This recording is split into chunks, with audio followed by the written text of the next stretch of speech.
इसके साथ साथ एक लाइन और जोड़ना चाहता हूँ। आज अपनी जीवनी और अपने परिवार के बारे में बहुत सारी समस्याएं मुझे दिखी। मैंने अपनी नंगी आंखों से देखा, ये बिल्डिंग देखा, आलीशान तुम्हारा महल देखा, मखमल का बिस्तर देखा, फिर भी आप लड़ाई लड़ते हैं। क्या जरूरत थी? क्यों जरूरत? मैं आपको आज हकीकत से रूबरू कराऊंगा। जी जी मैं छोटा था जी लगभग कक्षा 7-8 में पढ़ता था। जी तब हमारी सोच ऐसी थी कि हमारे स्कूल के बच्चे हमको समाज सुधारक कहने लगे। जी मुझे नहीं पता था समाज क्या होता है, इसे क्या सुधारना है, क्या गड़बड़ियां हैं। लेकिन जैसे जैसे मैं धीरे आगे बढ़ा, हमारे गांव में पहले दुर्गा पूजा होता था।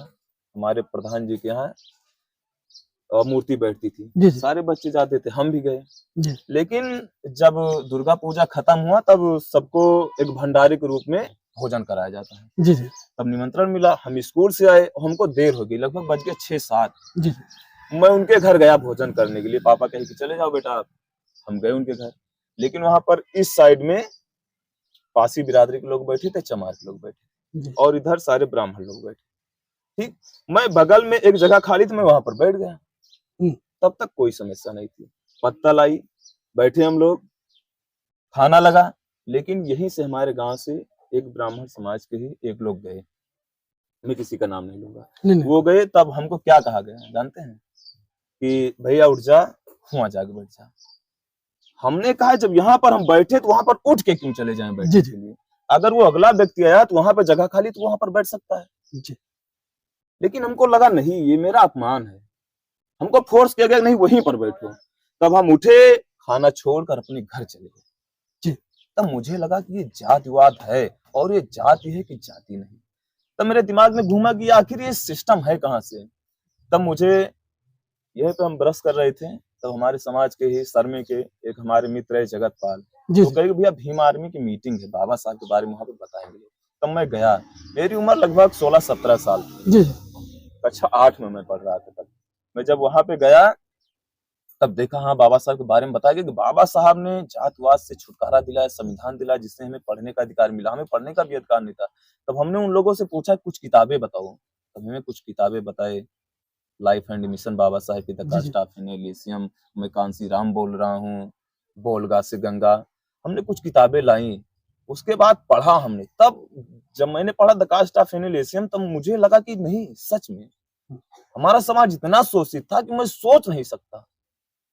इतने हद तक शोषित था कि हमने आपको बताया कि स्तन टैक्स, देवदासी प्रथा, कमर में झाड़ू, गले में मटका, पानी पीने का अधिकार नहीं, शिक्षा तो बहुत दूर की बात है, बराबर से बैठने का अधिकार नहीं, हमारी परछाई से लोग अपवित्र हो जाते थे, यहाँ तक।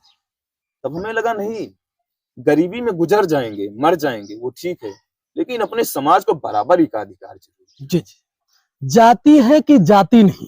क्यों नहीं जाती? जाति इसलिए नहीं जाती है कि कुछ समाज के लोगों को जो वर्ण व्यवस्था में ऊंचाई पर हैं, वो ये नहीं चाहते हैं कि जो लोग हमसे निचले स्तर पर हैं समाज के ढांचे की वजह से, वो हमारी बराबरी पर बैठे, नहीं तो सिस्टम खत्म हो जाएगा। जैसे एक संस्कार कहा जाता है समाज में कि अगर कोई बड़ा आया, अगर हम उससे नमस्ते नहीं करेंगे तो हमको संस्कार नहीं सिखाया गया। अच्छा यही है ना।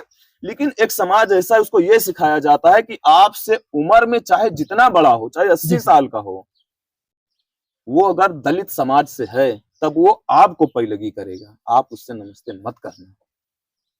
ये व्यवस्था है, यही है जाति है कि जाति नहीं। अगला जो 50 साल का व्यक्ति 10 साल के बच्चे से पैलगी करता है, अब उसको जब गर्व होगा कि हमें 50 साल का व्यक्ति हमसे पैलगी करा, तो कैसे जाति खत्म होने देगा? जाति है कि जाति नहीं? इसी वजह से नहीं जाती। कैसे जाएगी?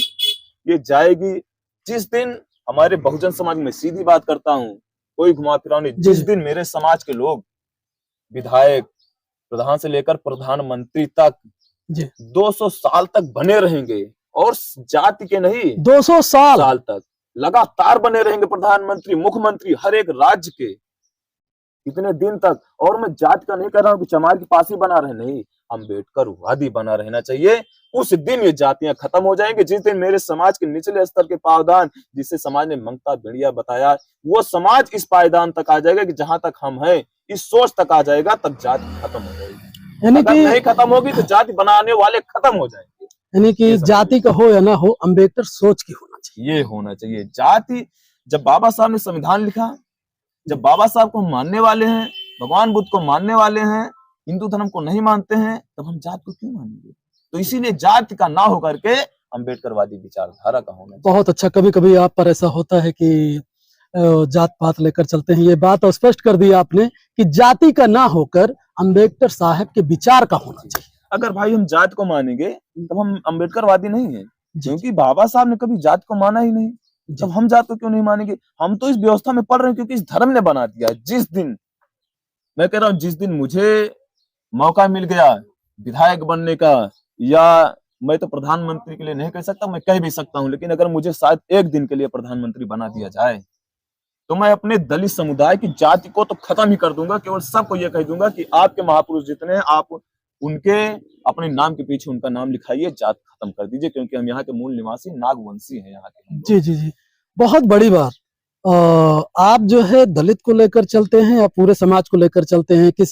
कोई जरूरी है कि दलित पर ही अत्याचार हो रहा है? और भी समाज पे अत्याचार होता है, और भी समाज पे अत्याचार होता है, मगर सबसे ज्यादा प्रखर में निकल के आते हैं कि दलित का, बहुजन की लड़ाई आप लड़ रहे हैं। तो कभी कभी मुझे ऐसा लगता है कि अरुण कुमार जी सिर्फ बहुजनों की लड़ाई लड़ते हैं, और भी लोग हैं जो सताए जाते हैं या लाचार हैं, उनकी लड़ाई। अच्छा ये बताइए, जो लाचार हैं, उनके लाचार से लाचार आदमी जी हमसे बहुत बड़े तुर्रम खां हैं, जी समझ रहे हैं ना आप? जी तो उन्हीं के विधायक हैं, उन्हीं के प्रधान हैं, जी उन्हीं के सांसद हैं, उन्हीं के जात के मुख्यमंत्री हैं, जी। और उन्हीं की विचारधारा के प्रधानमंत्री हैं। हमारे तक वो मामला ही नहीं आ पाएगा। अच्छा सर, बहुत हम अच्छी उनकी बात कैसे बोली, लड़ाई लड़ेंगे? बहुत अच्छी बात बताई। उनके जाति के प्रधानमंत्री हो या कुछ भी हो, कोई नेता हो, मानता हूँ। क्या आपके समाज से नहीं है उसमें?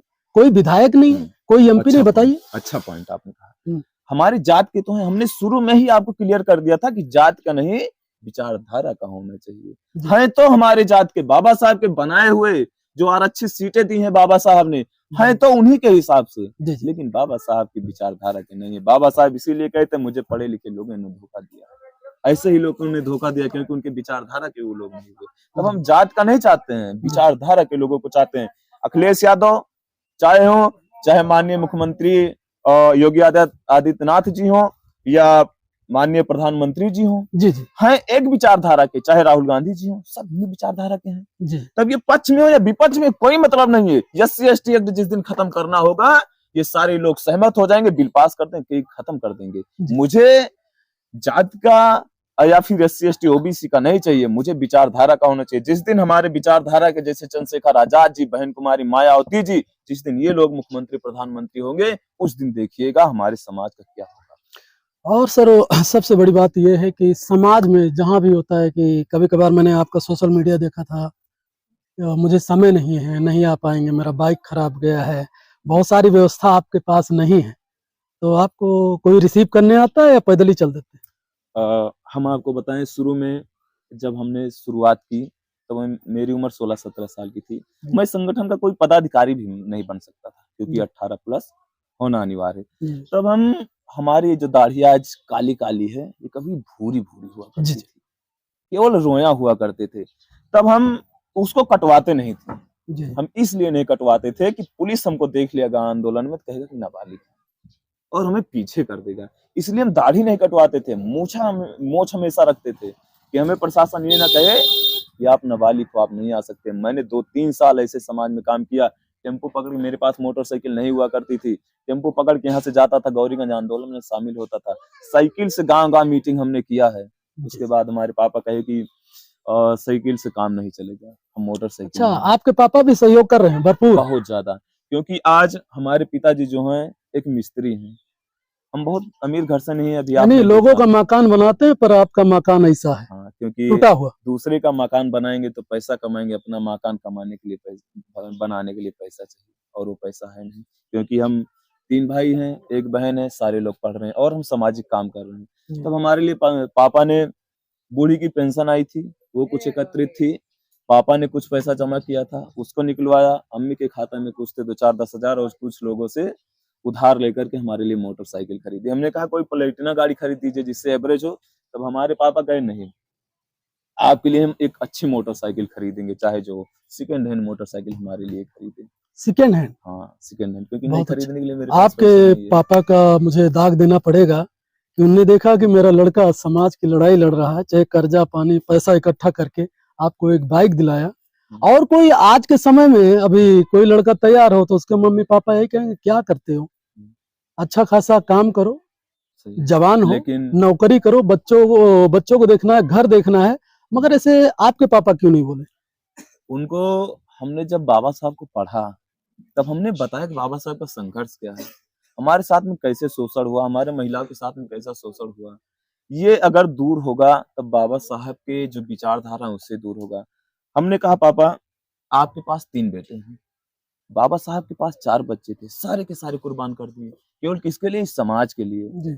और आपके पास तो 3 बच्चे हैं, 1 बच्चा आप समाज के लिए कुर्बान कर दीजिए, मुझे कुर्बान कर दीजिए। 2 बच्चे आपको बुढ़ापी तक आपकी सेवा करेंगे और मुझे कुर्बान कर दीजिए, मैं इस समाज की सेवा करूं। जो समाज मेरा पीड़ित है, बहुत ज्यादा वंचित है, शोषित है, इसकी कोई देखभाल करने वाला नहीं, इसकी कोई आवाज उठाने वाला नहीं है। मैं थोड़ा सा समझदार अगर हो गया तो मुझे समाज के लिए दे दीजिए। तो जी। पापा ने कहा ठीक है, आप जाओ, जो मर्जी वो करो।